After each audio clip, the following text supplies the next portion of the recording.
ಲೋಕಸಭೆಗೆ ಬಿಜೆಪಿ ಭರ್ಜರಿ ತಯಾರಿಯನ್ನ ತಾಲೀಮನ್ನ ನಡೆಸ್ತಾ ಇದೆ. ಆ ತಾಲೀಮಿನ ಭಾಗವಾಗಿ ಇವತ್ತು ಘಟಾನುಘಟಿ ನಾಯಕರೆಲ್ಲ ಇವತ್ತಿನಿಂದ 2 ದಿನಗಳ ಕಾಲ ಒಟ್ಟಾಗ್ತಾ ಇದ್ದಾರೆ. ತಾಲೀಮ್ ಹೇಗ್ ಸಾಗುತ್ತೆ, ಏನು ಫೋಕಸ್ಸು, ಅಜೆಂಡಾ ಏನು, ಡೀಟೇಲ್ಸ್ ನೋಡ್ತಾ ಹೋಗೋಣ.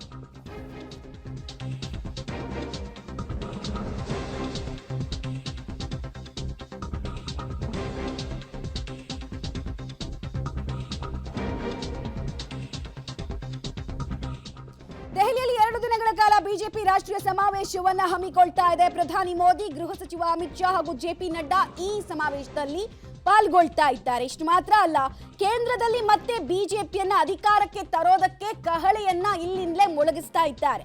ಎಲ್ಲಾ ರಾಜ್ಯಗಳ ಬಿಜೆಪಿ ಸಂಸದರು, ಶಾಸಕರು ಹಾಗೂ ಮಾಜಿ ಸಿಎಂಗಳು, ಮಾಜಿ ಶಾಸಕರು, ಮಾಜಿ ಪರಿಷತ್ ಸದಸ್ಯರು ಅಂತ ಸಾಕಷ್ಟು ಜನರಿಗೆ ಈ ಸಭೆಗೆ ಬುಲಾವ್ ಕೂಡ ಹೋಗಿದೆ ಅನ್ನೋದು ಗೊತ್ತಾಗ್ತಾ ಇದೆ.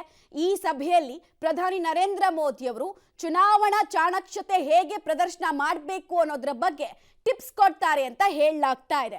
ಫೋಕಸ್ ಪಾಯಿಂಟ್ ಏನಪ್ಪಾ ಅಂತ ಹೇಳಿದ್ರೆ 2019ರಲ್ಲಿ NDA ಗೆದ್ದಂತಹ ಕ್ಷೇತ್ರಗಳನ್ನ ಇನ್ನೂ ಹೆಚ್ಚಿನ ಸ್ಥಾನಮಾನಗಳನ್ನ ಗೆಲ್ಲಿಸ್ಕೊಳ್ಳೋದು ಅಂತ. Last time 353 ಸ್ಥಾನಗಳನ್ನ ದಕ್ಕಿಸಿಕೊಂಡಿತ್ತು NDA. ಬಿಜೆಪಿ ಒಂದೇ 303 ಸೀಟ್ಗಳನ್ನ ಗೆದ್ದಿತ್ತು. ಸೊ ಈ ಸಲ ಅಂತೂ ಅವ್ರ ಸ್ಲೋಗನ್ನೇ ಬೇರೆ ಇದೆ, 400 ಪಾರ್ ಅಂತ. 400 ಸ್ಥಾನಗಳನ್ನ ಗೆಲ್ಲೋದು ಬಿಜೆಪಿಯ ಬಿಗ್ ಟಾರ್ಗೆಟ್ ಆಗ್ತಾ ಇದೆ. ದಕ್ಷಿಣ ರಾಜ್ಯಗಳಲ್ಲಿ ಹೆಚ್ಚು ಸ್ಥಾನಗಳನ್ನ ಗೆಲ್ಲೋದಕ್ಕೆ ಬಿಜೆಪಿ ಸ್ಪೆಷಲ್ ಆಗಿ ಫೋಕಸ್ ಮಾಡ್ತಾ ಇದೆ. ಅದರ ಮುಂದುವರೆದ ಭಾಗವಾಗಿ ಕರ್ನಾಟಕ, ತೆಲಂಗಾಣ, ಆಂಧ್ರ, ತಮಿಳುನಾಡು, ಕೇರಳದಲ್ಲಿ ಈಗ ಗಳಿಸಿದ್ದಕ್ಕಿಂತ ಹೆಚ್ಚು ಸ್ಥಾನಗಳನ್ನ ಗೆಲ್ಲಿಸ್ಕೊಳ್ಬೇಕು ಅನ್ನೋದು ಟಾರ್ಗೆಟ್. ಟೋಟಲ್ ಈ ದಕ್ಷಿಣ ಭಾರತ ರಾಜ್ಯಗಳಲ್ಲಿ 131 ಲೋಕಸಭೆ ಕ್ಷೇತ್ರಗಳು ಬರುತ್ತೆ. ಅದರಲ್ಲಿ ಅಟ್ಲೀಸ್ಟ್ ಟಾರ್ಗೆಟ್ 50 ಕ್ಷೇತ್ರಗಳನ್ನ ಗೆಲ್ಲಬೇಕು ಅನ್ನುವಂತಹ ಟಾಸ್ಕ್ ಅನ್ನ ದಕ್ಷಿಣ ಭಾರತದ ರಾಜ್ಯದ ನಾಯಕರುಗಳಿಗೆ ಕೊಡ್ತಾರೆ ಅಂತ ಹೇಳಲಾಗ್ತಾ ಇದೆ. ಕರ್ನಾಟಕದಲ್ಲಿ 25 ಸ್ಥಾನವನ್ನು ಗೆದ್ದಿದ್ರು ಲಾಸ್ಟ್ ಟೈಮು. ಈ ಸಲ ಪರಿಸ್ಥಿತಿ ಬೇರೆ ಇದೆ. ಸ್ಟಿಲ್ ಮೈತ್ರಿಯ ಲಾಭವನ್ನು ಎತ್ತೋದಕ್ಕೆ ಬಿಜೆಪಿ ಟ್ರೈ ಮಾಡ್ತಾ ಇದೆ. ತೆಲಂಗಾಣದಲ್ಲಿ 4 ಸೀಟನ್ನು ಗೆದ್ಕೊಂಡ್ರು, ಗೋವಾದಲ್ಲಿ 2 ಸೀಟ್ ಬರುತ್ತೆ. ಸೊ ಆ 2 ಸೀಟನ್ನು ಕೂಡ 2-2 ಗೆಲ್ಲಬೇಕು ಅನ್ನೋದು ಒಂದು ಆಸೆ ಅವರಿಗೆ. ತಮಿಳುನಾಡಿನಲ್ಲಿ ಇಲ್ಲಿ ತನಕ ಬಿಜೆಪಿ ತನ್ನದೇ ಸ್ವಂತ ಬಲದಿಂದ ಗೆದ್ದು ಬರೋದಕ್ಕಾಗಿಲ್ಲ. ಮೈತ್ರಿಕೂಟದ ಆಸರೆಯನ್ನ ಅಲ್ಲಿ ನೋಡ್ಕೊಂಡಿತ್ತು ಲಾಸ್ಟ್ ಟೈಮು. ಬಟ್ ಈ ಸಲ ತನ್ನ ಕೆಲವು ನಾಯಕರ ಮುಖಾಂತರ ಗೆಲ್ಲಬಹುದು ಅನ್ನೋ ಲೆಕ್ಕಾಚಾರ ಇಟ್ಕೊಂಡಿದ್ದಾರೆ. ಕರ್ನಾಟಕ ಮೇನ್ ಫೋಕಸ್ ಇದರಲ್ಲಿ. ರಾಷ್ಟ್ರೀಯ ಕಾರ್ಯಕಾರಿಣಿ ಡೆಲ್ಲಿಯಲ್ಲಿ ನಡೀತಾ ಇದೆ. ಮುಂದೆ ಬರುವಂಥ ಲೋಕಸಭಾ ಚುನಾವಣೆಯಲ್ಲಿ 400 ಕ್ಷೇತ್ರಗಳನ್ನ ಗೆಲ್ಲುವಂಥ ಒಂದು ಟಾರ್ಗೆಟನ್ನು ಇಟ್ಕೊಂಡು ಕರೆದಿರ್ತಕ್ಕಂಥ ವಿಶೇಷ ಕಾರ್ಯಕಾರಿಣಿ ಸಭೆ.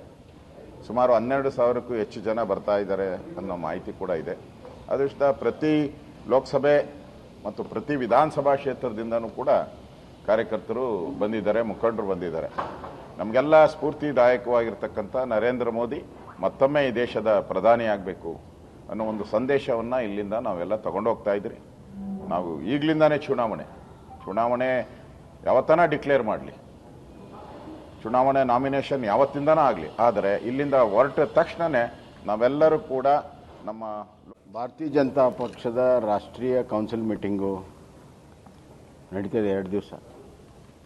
ಪ್ರತಿ ಬಾರಿ ಪಾರ್ಲಿಮೆಂಟ್ ಚುನಾವಣೆಗಿಂತ ಮುಂಚೆ ನಡೆಯುವಂಥದ್ದು. ಈ ಬಾರಿ ಭಾಳ ದೊಡ್ಡ ಪ್ರಮಾಣದಲ್ಲಿ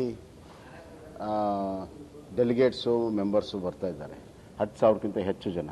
ಕಳೆದ ಬಾರಿಗಿಂತ 4,000 ಹೆಚ್ಚು ಮೆಂಬರ್ಸ್ ಆಹ್ವಾನಿತರಾಗಿದ್ದಾರೆ. ಯಾಕಂದರೆ ದೇಶದಲ್ಲಿ ಭಾರತೀಯ ಜನತಾ ಪಕ್ಷ ಇನ್ನಷ್ಟು ವಿಸ್ತೃತವಾಗಿ, ಆಳವಾಗಿ ಬೆಳೆದಿರುವಂಥದ್ದು ಇದು ಸೂಚನೆ.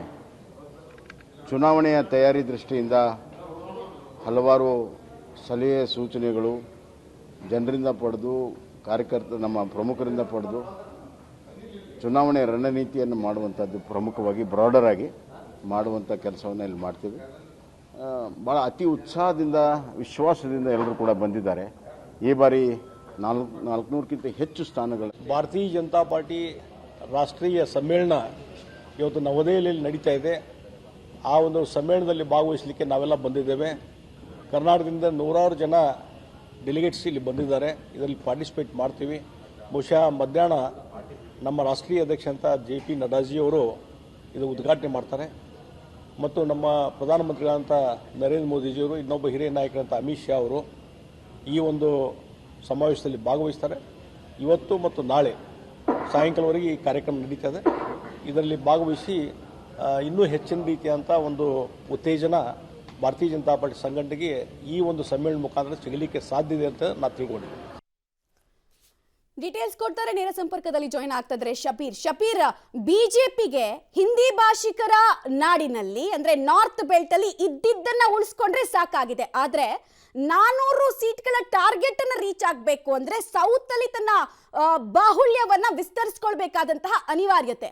ಕರ್ನಾಟಕ ಬಿಟ್ರೆ ಇಲ್ಲಿ ತನಕ ಸಂಘಟನಾತ್ಮಕವಾಗಿ ಎಲ್ಲೂ ಕೂಡ ಪೂರಕ ವಾತಾವರಣ ಸಿಕ್ಕಿಲ್ಲ. ಸೊ ಇದನ್ನ ಇಂಪ್ರೂವೈಸ್ ಮಾಡ್ಕೊಳ್ಳೋ ನಿಟ್ಟಿನಲ್ಲಿ, ಪರ್ಫಾರ್ಮೆನ್ಸ್ ಬೆಟರ್ ಮಾಡ್ಕೊಳ್ಳೋ ನಿಟ್ಟಿನಲ್ಲಿ ಏನ್ ಟಾಸ್ಕ್ ಅನ್ನು ಕೊಡ್ತಾರೆ ಅನ್ನೋದು ಕುತೂಹಲ.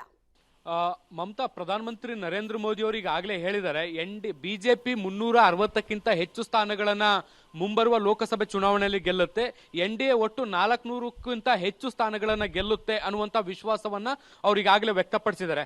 ಆ ನಿಟ್ಟಿನಲ್ಲಿ ಬಿಜೆಪಿ ಈಗಾಗಲೇ ಸಾಕಷ್ಟು ತಯಾರಿಗಳನ್ನ ಮಾಡ್ಕೊಳ್ತಾ ಇದೆ, ಚುನಾವಣಾ ವರ್ಕೌಟ್ ಅನ್ನ ಕೂಡ ಮಾಡ್ಕೊಳ್ತಾ ಇರುವಂತದ್ದು. ಈಗಾಗಲೇ ನೀವು ಹೇಳಿದಂಗೆ ಉತ್ತರ ಭಾರತದಲ್ಲಿ ಸಾಕಷ್ಟು ಪ್ರಬಲ ಹಿಡಿತವನ್ನ ಈಗಾಗಲೇ ಬಿಜೆಪಿ ಸಾಧಿಸಿರುವಂತದ್ದು. ಇನ್ನು ಹೆಚ್ಚುವರಿ ಸ್ಥಾನಗಳಿಗಾಗಿ ಎಲ್ಲೆಲ್ಲಿ ವರ್ಕೌಟ್ ಮಾಡಬಹುದು ಅನ್ನುವಂಥದ್ದರ ಪ್ರಯತ್ನವನ್ನ ಕೂಡ ಈಗಾಗಲೇ ಶುರು ಮಾಡಿದೆ. ಕರ್ನಾಟಕ ಆಗಿರ್ಬೋದು, ಕೇರಳ, ತೆಲಂಗಾಣ, ಪಶ್ಚಿಮ ಬಂಗಾಳ, ಹೀಗೆ ಬೇರೆ ಬೇರೆ ರಾಜ್ಯಗಳಲ್ಲೂ ಕೂಡ ಹೆಚ್ಚಿನ ಸ್ಥಾನಗಳನ್ನ ಪಡಿಲಿಕ್ಕೆ ಅವಕಾಶಗಳಿದಾವ ಅನ್ನುವಂಥದ್ರ ಬಗ್ಗೆ ಕೂಡ ಈಗ ಸಾಕಷ್ಟು ಲೆಕ್ಕಾಚಾರಗಳನ್ನ ಹಾಕೊಳ್ತಾ ಇರುವಂತದ್ದು. ಬಿಜೆಪಿಯ ಸ್ಟ್ರಾಟಜಿ ಪ್ರಕಾರ ಸುಮಾರು 400 ಸ್ಥಾನಗಳ ಗುರಿಯನ್ನ ಇಟ್ಕೊಂಡಿರುವಂತದ್ದು. ಅದರಲ್ಲಿ 200 ಸ್ಥಾನಗಳಲ್ಲಿ ಯಾವುದೇ ರೀತಿಯಾದಂತಹ ಸಮಸ್ಯೆ ಇಲ್ಲದೆ ಬಿಜೆಪಿ ಆರಾಮದಾಯಕವಾಗಿ ಗೆಲ್ಲುತ್ತೆ. ಇನ್ನು 200 ಸ್ಥಾನಗಳಲ್ಲಿ ಯಾರು ಅಭ್ಯರ್ಥಿ ಆಗ್ಬೇಕು ಮತ್ತೆ ಹೇಗೆ ಸ್ಟ್ರಾಟಜಿಯನ್ನ ಮಾಡಬೇಕು ಅನ್ನೋದಕ್ಕೆ ಸಂಬಂಧಪಟ್ಟಂತೆ ಈಗ ಲೆಕ್ಕಾಚಾರಗಳು ನಡೀತಾ ಇರುವಂತದ್ದು. ಅದಕ್ಕೆ ಸಂಬಂಧಪಟ್ಟಂತೆ ವರ್ಕೌಟ್ ಕೂಡ ಈಗಾಗಲೇ ಆಗ್ತಾ ಇದೆ. ಆದ್ರೆ ಇವತ್ತು ಮತ್ತೆ ನಾಳೆ ಸಭೆ ನಡೆಸ್ತಾ ಇರುವಂತದ್ರ ಪ್ರಮುಖ ಉದ್ದೇಶ ಏನು ಅಂದ್ರೆ, ಸರ್ಕಾರದ ಯೋಜನೆಗಳು ಮತ್ತೆ ಕಳೆದ 10 ವರ್ಷದಲ್ಲಿ ಬಿಜೆಪಿ ಸರ್ಕಾರ ಯಾವ ರೀತಿಯಾದಂತಹ ಸಾಧನೆಗಳನ್ನ ಮಾಡಿದೆ, ಜನರವರೆಗೂ ತಲುಪಲಿಕ್ಕೆ ಯಾವ ರೀತಿಯಾದಂತಹ ಪ್ರಯತ್ನಗಳನ್ನ ಮಾಡಿದೆ, ಜನಪರ ಯೋಜನೆಗಳನ್ನ ಹೇಗೆ ಅನುಷ್ಠಾನಕ್ಕೆ ತಂದಿದೆ ಅನ್ನುವಂಥದ್ದನ್ನ ತನ್ನ ನಾಯಕರಿಗೆ ವಿವರಿಸುವಂತ ಕೆಲಸವನ್ನ ಮಾಡಲಾಗ್ತಾ ಇರುವಂತದ್ದು. ಬಹಳ ಪ್ರಮುಖವಾಗಿ ನಾವಿಲ್ಲಿ ಗಮನಿಸೋದಾದ್ರೆ, ತಳಮಟ್ಟದ ನಾಯಕರಿಂದ ಹಿಡಿದು ಅದು ಕಾರ್ಪೊರೇಷನ್ ನಿಂದ ಹಿಡಿದು ಅಸೆಂಬ್ಲಿವರೆಗೂ ಕೂಡ ಎಂಪಿಗಳು, ಎಲ್ಲ ವಲಯದ ಎಲ್ಲ ಹಂತದ ವಿವಿಧ ಸ್ತರಗಳಲ್ಲಿರುವಂತಹ ಪ್ರಮುಖ ನಾಯಕರಿಗೆ ಆಹ್ವಾನವನ್ನ ಕೊಡುವಂತ ಕೆಲಸವನ್ನ ಮಾಡಲಾಗಿದೆ. ಕರ್ನಾಟಕದಿಂದಲೇ 530 ಜನರಿಗೆ ಆಹ್ವಾನ ಬಂದಿರುವಂತದ್ದು. ಇಡೀ ದೇಶಾದ್ಯಂತ ನಾವು ನೋಡಿದಂತ ಸಂದರ್ಭದಲ್ಲಿ 11,500ಕ್ಕಿಂತ ಹೆಚ್ಚು ಜನ ನಾಯಕರಿಗೆ ಈ ಒಂದು ಕಾರ್ಯಕ್ರಮಕ್ಕೆ ಬುಲಾವನ್ನ ಕೊಟ್ಟಿರುವಂತದ್ದು. ಅಂದ್ರೆ ಇದ್ರ ಪ್ರಮುಖ ಉದ್ದೇಶ ಏನು ಅಂದ್ರೆ, ಇಲ್ಲಿ ಮುಖ್ಯವಾಗಿ ಪ್ರಧಾನಮಂತ್ರಿ ನರೇಂದ್ರ ಮೋದಿ ಅವರು, ಬಿಜೆಪಿ ರಾಷ್ಟ್ರೀಯ ಅಧ್ಯಕ್ಷ JP ನಡ್ಡಾ, ಗೃಹ ಸಚಿವ ಅಮಿತ್ ಶಾ ಸೇರಿದಂತೆ ಕೆಲವು ಪ್ರಮುಖ ನಾಯಕರು ಈ ಒಂದು ಸಭೆಯಲ್ಲಿ ಮಾತಾಡ್ತಾರೆ. ಚುನಾವಣೆಗೆ ಹೋಗ್ಬೇಕಾದಂತ ಸಂದರ್ಭದಲ್ಲಿ ಯಾವೆಲ್ಲ ವಿಚಾರಗಳನ್ನ ತೆಗೆದುಕೊಂಡು ನಾವು ಚುನಾವಣೆಗೆ ಹೋಗ್ಬೇಕು, ಮತ್ತೆ ಚುನಾವಣೆಯನ್ನ ಹೇಗೆ ಎದುರಿಸಬೇಕು, ಮತ್ತೆ ಸರ್ಕಾರದ ಸಾಧನೆಗಳನ್ನ ಜನರಿಗೆ ಯಾವ ರೀತಿಯಾಗಿ ಮನವರಿಕೆ ಮಾಡಿಕೊಡ್ಬೇಕು ಅನ್ನುವಂಥದ್ದನ್ನ ಈ ಸಭೆಯಲ್ಲಿ ಒಂದಿಷ್ಟು ಬ್ರೀಫಿಂಗ್ ಮಾಡುವಂತ ಕೆಲಸವನ್ನ ಮಾಡ್ತಾರೆ.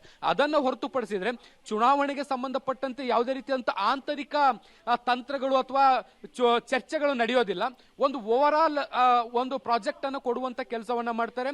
ಮುಂಬರುವಂತ ಚುನಾವಣೆಯಲ್ಲಿ 400 ಸ್ಥಾನಗಳನ್ನ ಗೆಲ್ಲಬೇಕು, ಆ ನಿಟ್ಟಿನಲ್ಲಿ ಯಾವ ರೀತಿಯಾದಂತಹ ತಯಾರಿಗಳಿರಬೇಕು, ಕೇಂದ್ರ ಸರ್ಕಾರ ಯಾವ ರೀತಿಯಾದಂತಹ ತಯಾರಿಯನ್ನ ಮಾಡ್ಕೊಂಡಿದೆ ಅಥವಾ ಬಿಜೆಪಿ ಯಾವ ರೀತಿಯಾದಂತಹ ತಯಾರಿ ಮಾಡ್ಕೊಂಡಿದೆ, ಸರ್ಕಾರದ ಯೋಜನೆಗಳನ್ನ ಜನರ ಮನೆ ಬಾಗಿಲಿಗೆ ತಲುಪಿಸುವಂತ ರೀತಿಯಲ್ಲಿ ನೀವು ಯಾವ ರೀತಿಯಾಗಿ ಕೆಲಸ ಮಾಡಬೇಕು, ಅಂದ್ರೆ ನೀವು ಇಲ್ಲಿ ಕೇಳ್ಕೊಂಡು ಹೋಗಿ ಬೇರೆ ಬೇರೆ ನಾಯಕರ ಮೂಲಕ ಅದನ್ನ ಅನುಷ್ಠಾನಕ್ಕೆ ತರಬೇಕು. ಆ ನಿಟ್ಟಿನಲ್ಲಿ ಯಾವ ರೀತಿಯಾಗಿ ಕೆಲಸ ಮಾಡಬೇಕು ಅನ್ನುವಂತ ನಿಟ್ಟಿನಲ್ಲಿ ಕೆಲವೊಂದಿಷ್ಟು ಸಲಹೆ ಸೂಚನೆಗಳನ್ನ ಕೊಡುವಂತ ಸಾಧ್ಯತೆಗಳಿದಾವೆ. ನಾಳೆ ಮಧ್ಯಾಹ್ನ 1 ಗಂಟೆ ವೇಳೆಗೆ ಪ್ರಧಾನಮಂತ್ರಿ ನರೇಂದ್ರ ಮೋದಿ ಅವರು ಕೂಡ ಎಲ್ಲ ನಾಯಕರನ್ನ ಉದ್ದೇಶಿಸಿ ಮಾತನಾಡ್ತಾರೆ. ಮಮತಾ.